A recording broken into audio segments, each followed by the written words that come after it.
Today I'm making a fudge shortbread pie, and these little Twix bites are going to add a little bit of fun to this dessert that I'm making for my family. You can find full written instructions on my blog, or keep watching and I'll walk you through it. Start by assembling your crust. First you want to melt half a cup of butter or margarine, and you'll put it in your pie pan. You can either just melt it in the pan in your oven or stick in the microwave on top of your oven, whatever. Then you've got 1 1/4 cup of flour and 3 tablespoons of sugar of some kind. I was going to use powdered sugar, but I'm out. So I'm going to try brown sugar, and hopefully it'll give kind of a nice toffee sort of flavor to my crust. Then you'll pour it into the butter that's in your pan and use the fork to mix it up in there.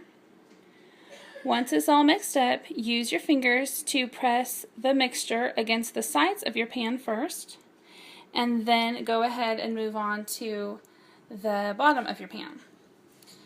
I am not so great at making the pretty fluted edges, and so I always put mine just a bit below the edge of the pan and hope that my filling reaches the top and sorts of covers it up.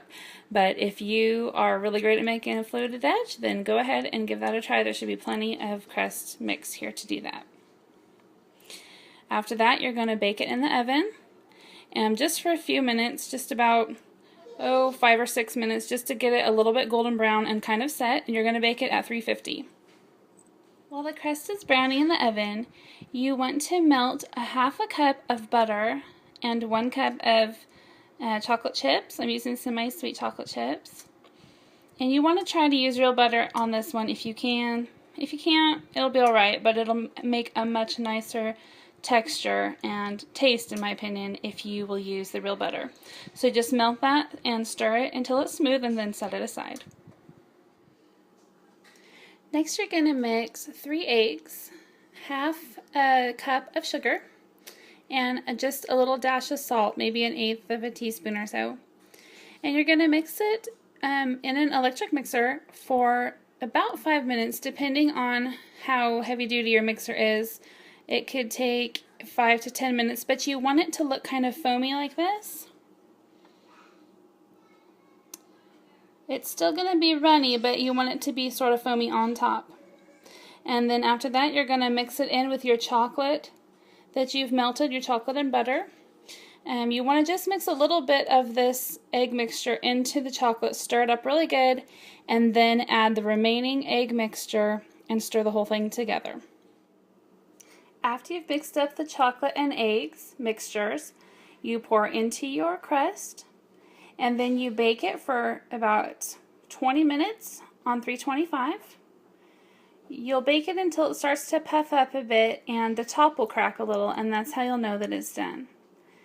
Then take it out of the oven, let it cool on a cooling rack for about an hour, and then refrigerate it until it is cold all the way through. Once your pie is all cooled off, just remove it from the fridge, garnish it with some sweetened whipped topping and some little Twix bites, and you've got a fudgy, caramely, yummy dessert. I like to use this kind of old-fashioned cake decorating tool that I found at a yard sale, and I just fill it full of my whipped topping and pipe it on there in a pretty design. But as you can see, my pie crust is not the prettiest along the edges there, but I'm sure it's going to taste great.